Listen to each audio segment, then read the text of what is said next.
আজকের দিনে আমার মা সর্বপ্রথম আমাকে বুকে নিয়ে তার মাতৃত্বের প্রথম সুখ অনুভব করে। হ্যাঁ, আজকে আমার জন্মদিন। আজকে আমার হ্যাপি হ্যাপি বার্থডে। আমি যতই বড় হয়ে যাই না কেন, আমার বাবা মার কাছে আমি কিন্তু সেই ছোটটাই আছি।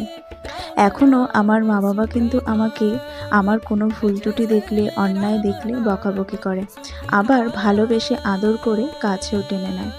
আমি যতই বড় হয়ে যাই না কেন, আমার বাবা মা কিন্তু কখনোই আমার জন্মদিন পালন করা ভুলে যায় না। তাই আমার হাজার বারণ করা সত্ত্বেও মা আজ এত কিছু আয়োজন করলো। ৫ রকমের ভাজাভুজি, ডাল, সবজি তরকারি, খাসির মাংস, চাটনি, তার সাথে টক দই।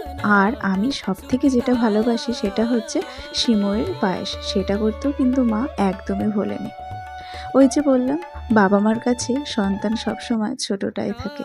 সন্তান যতই বড় হোক না কেন, মায়ের কাছে তার সন্তান সবসময় ছোট।